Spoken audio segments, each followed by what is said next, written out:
comrades, it is I, your supreme overlord, Manny Vanilla. We are 5 episodes into GQuuuuuuX, and we've got ourselves a strange, but still a banger of an episode. Once again, we get ourselves another good fight with more callbacks to the original series. At this point, it's kind of like that Leonardo DiCaprio meme. In this episode, we're reunited with a pair of classic One-Year War characters. Neon unlocks the power of plot armor, and we get not 1, but 2 deaths. I'm excited to talk about this one as we have a ton to go over. So let's get that pesky spoiler alert out of the way and jump right into it.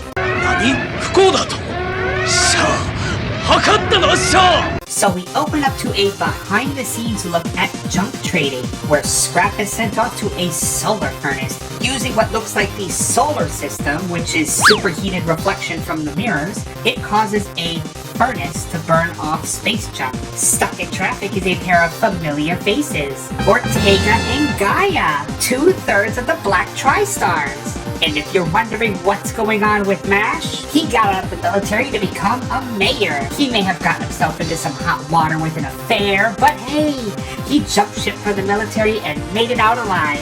By the way, they changed up Ortega's goofy southern accent, so if you were expecting this... Oh, we just about had that there mobile suit! It's not gonna happen. Also, apparently Makube kicked the Black Tri-Stars out of the military, which is very fitting considering he not only saw his subordinates as expendable tools, he clearly was never a fan of the trio.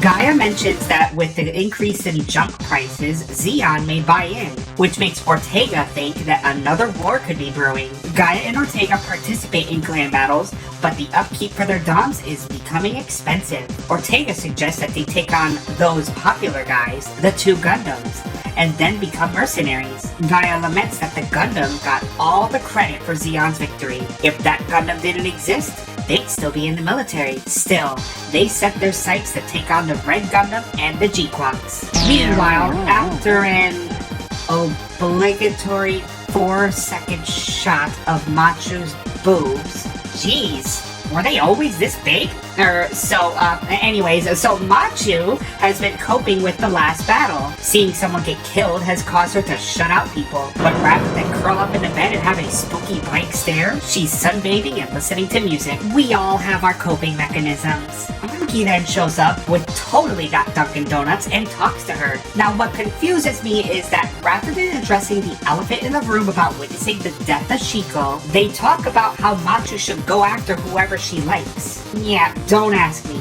It's a weird swerve, but it's a theme throughout this episode, so it kinda makes sense. Just wait for it. We then catch up with the Sodan crew. Xavier is out looking for the GQuuuuuuX on his own, but he is having a rough time going about it. I swear, Xavier has become the General Hux of the series. He came out as this new type pilot with a state-of-the-art mobile suit only to be treated like a punching bag. According to Shalia, Xavier insisted upon this search. The problem with trying to find the GQuuuuuuX on Side 6 is that Side 6 has no record of unregistered mobile suits. The strange part is Shalia doesn't seem to be too concerned about it. He says Xavier is a new type and he'll figure it out. I'm not exactly sure why Shalia has this sudden change. Originally, he seemed very supportive, but after Xavier talks to an informant on the subway, the informant tells him that Celia doesn't trust Shalia, and he warns Xavier to not trust him either. Now, this is a bit of a twist that I didn't see coming. We all know there's something brewing in the background, and tension rising among the zombie family is nothing new. But Xavier talking to a Cassilia loyalist? Clearly it's a sign that Xavier is working for Cassilia. Anyways, back to Machu, we get a insert song and she's thinking about Shiko's death. She realizes Shuji didn't feel anything after killing Shiko. After yet another obligatory Machu fan service shot, Machu meets up with Nyan to do some laundry. They then go to Suji's place with a bag of groceries. As Machu admires his graffiti and Nyan asks if he does it to be famous, Shuji has that special connection with Machu, saying that she knows why he does it. The Kira connects them. Machu gets a little doki seeing Shuji sweat and mentions the Kira, which Nyan knows nothing about. Hence the stupid title name for the episode. It's all going to make sense. Machu tries to explain what exactly the Kira is, but who can? It's a new type phenomenon for new types. The whole universe responds to Machu when she's in the GQuuuuuuX. That's the best way she can describe it. And as for Shuji, he seems just a little more loopy than usual, saying how it feels nice to lay down on the Gundam. His cheeks are flushed and he says how nice and cool it feels. Yet another obligatory fan service scene happens as Neon suddenly decides to get undressed. Yeah, Machu, I had the same exact reaction. What the fuck? Neon joins Sudi in laying on top of the Gundam. Hormones and jealousy fuel Machu as she too gets undressed. I'll show you. Machu and Nyan talking to Shuji while in their bra and pantsuit is essential to the plot. I bet, Ano, I bet. So Machu mentions that they almost have enough for a space glider. They only need to win 2 more matches before they can buy one. Then they'll make it to Earth. Another weird sequence, but I get it. Newcomer Gundam fans can't handle lore, so they need fan service to pay attention. See also Seed fans. Use your abilities to get rid of them all. Meanwhile, we return to Xavier, who's just about given up on fighting the GQuuuuuuX. But then, he sees Machu and immediately recognizes her. A pair of MPs stop the girls and focus on Neon, recognizing her as a refugee. Not sure how they knew that. Skin color? Spooky yellow eyes? Who knows? Either way, Machu kicks this guy in the balls, and her and Neon make a run for it. But avoiding these MPs is tough. They are everywhere. All seems lost for Machu until she is nabbed by Xavier and shoved into a locker with him inside. Machu then realizes who he is, and Xavier recognizes the pin on Machu's collar. She goes to an affluent school for debutantes. In other words, she's rich. Xavier suspects that she is the GQuuuuuuX pilot. If he stays in here with her, he will be certain that he has his target so he can get the Gundam back. Time is running out for Machu. The clan battle is going to start very soon, and if she doesn't show up, a hefty penalty must be paid. Neon watches from afar and realizes Machu is trapped. Something must be done, and with a face of determination, Neon gets an idea. Now here's when things go from what to what the fuck. So the clan battle was about to begin, and Machu was nowhere to be seen. The Pomeranians are in a panic, but just when all hope seems to be lost, Machu shows up. But something seems off. Turns out it's actually Neon? Now what the hell is she doing in a mobile suit? She's not a pilot, right? She asked herself, how does she do this again? And this is just like that time, which implies she's got some sort of piloting experience. Yeah, we don't know much about Neon other than her being a runner for deliveries, so this is some new information. Build that character, you've gotta love it. As Xavier shows Machu the clan battle, hoping that the GQuuuuuuX doesn't show up, to both of their surprise, it shows up. Neon reminisces that she is in space again, dropping more hints of her mysterious past. But her partner Shuji? Something seems really off. Remember how he was loopier than normal earlier? Apparently the whole time he was sick and he has a fever. Gaia and Ortega make up clan binaries and they are using their DOMs. Shalia mentions that he too used to use a DOM, but Cecilia had her own DOM masters as better pilots. The Black Duo stars have a game plan, go after the weaker of the two, and they see the GQuuuuuuX as the weakest. After all, they're anticipating the Red Gundam to be the ringer. Neon's alarms start blaring and she calls out for Shuji, but he is out of commission. It's up to her to pull off a miracle. A bazooka shot from Gaia misses and sends Neon into a spin. The DOMs would then pull off what many would call a pro gamer move. They fire a pair of wires from the mobile suit to latch onto the GQuuuuuuX. They then send a surge of electricity right into the Gundam. They just did the Humbrabi Sea Serpent attack. Yazan and his boys would be so proud of this moment. Not only do they electrocute Neon, they begin to spin her around and around with the DOM's incredible thrusters. Blow after blow, Neon is rocked. Everything seems to be over for the Pomeranians. Shuji is passed out, Neon is on her last legs.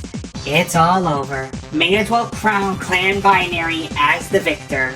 That is until Neon gets so pissed that she kicks poor little Haro and takes control of the GQuuuuuuX. Haro then unlocks the Omega Psychomo. Turns out Neon is a powerful new type too. Just how many fucking new types are there in this? Machu and Xavier are shocked by this. No one, not even us as the audience, was expecting this. With unbridled anger, Neon grips the controls of the GQuuuuuuX. Gaia then tells Ortega it's time for their patented move, the jet stream attack. It's a little different this time because the DOM uses its rear third leg as an extra booster. But Neon finally sees it. She witnesses the brilliance of the Kira Kira. Yep, naked new type thing. Neon then does something incredibly aggressive. She grabs the useless Red Gundam's face and uses the whole Gundam as a shield. The Red Gundam blocks the Dom's shot, a deflection that gives me World of Tanks PTSD, and the Gundam slices the Dom's bazooka in half. But remember, we're still in the middle of the Jetstream attack. Ortega pops up behind Gaia to fire his bazooka, but Neon is playing for keeps. Targeting the cockpit, she slices the Dom's cockpit hatch clean off the mobile suit. Gaia and Ortega then pull back to do another Jetstream attack. By the way, callback moment, Ortega pushes the cockpit open just like Ramba Ral does in the original series. Ortega has some hesitation about the GQuuuuuuX, and rightfully so. Someone just unlocked plot armor, and you know what happens when a Gundam uses plot armor. Still, Gaia persists the attack and uses the Dom's scatter beam. But somehow the GQuuuuuuX has dummies and uses it as a distraction. How did Neon find the dummy button? Don't know. Machu's never used it, so we'll just chalk it up as she was button mashing. Ortega then gets a clear shot of the GQuuuuuuX's head. Remember, all it takes is destroying the head. You don't have to kill the pilot. But in a move that would make Shiro Amana blush, the GQuuuuuuX literally pulls some Matrix bullshit and evades a point-blank shot to the head. Yeah, you can't make up this what-the-fuckery. Someone please explain to me how the shot curved upward when it was shot point-blank. It's Gundam. This sort of shenanigans happen sometimes. After taking the Red Gundam's beam saber, the GQuuuuuuX goes straight for the kill and stabs Ortega through the cockpit. Neon has the most crazed look on her face. She feels so free having the power of the universe in the palm of her hand. For good measure, she then cuts the Dom in half. Gaia laments that if only they had MASH. These were his last words as his Dom's head was cut off by the Red Gundam, and then the whole thing explodes. I'm gonna need an explanation for this one too, comrades. Destroying the head unit causes the entire thing to explode? Kira fucking Yamato would have an absolute conniption if he was in this universe. With both Doms destroyed, the Pomeranians win again. Machu is upset and kicks Xavier's shin, escaping the locker and runs off. Crying in the rain, she's upset because the Kira Kira was supposed to be her and Shuji's thing. Someone else doing it is unacceptable. Shalia orders that the Kikuroga is to be prepared, which is his personal mobile weapon. I'll get into the Kikuroga at the end of this video. Machu eventually makes it to the airlock and finds the GQuuuuuuX. They stare each other down for a moment before the cockpit opens. Hado was the first to come out and hides behind Machu, clearly afraid and rightfully so. He was just physically assaulted in there. Then, Neon exits the cockpit and Machu is shot. Oh my goodness, what an episode, comrades. This had a decent fight with a bit of what-the-fuckery, but I did enjoy it overall. I've got to say, I didn't like the Matrix move Neon pulls off, but after this episode, I might just be a Neon fan. Just hear me out. The emotional instability, the new type prowess. I have a feeling that Neon is a cyber new type. If they go this route, I might just have found my favorite of the series. Now, as for the supposed Kikuroga, if you're expecting this badass unused mobile suit from the original series, sadly, you're in for a disappointment. They did the same shit with the Jim and the Gelgood, and instead of this, it's actually the Brow Bro. Why not just keep the name?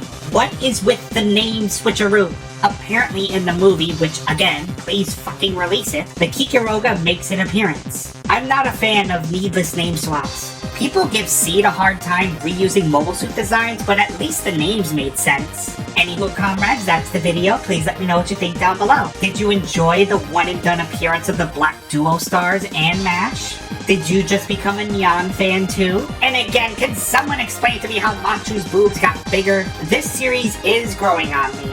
I had my apprehension, but with each watch and each episode, it's not as bad of a ride as I thought. I just hope that we don't get climaxed at the end. I'll see you on the next review when we go over the next episode, the plot to assassinate Lady Cassilia? You sons of bitches! I swear, if Cassilia is killed again, I'm going to Blow me to Bermuda! Congratulations, you made it to the end. The cringe is over, unless you want more. Do it. Click those videos in the box. Do it. Do it. I was watching, me and my mom was in it, watching this movie, this man kicked him.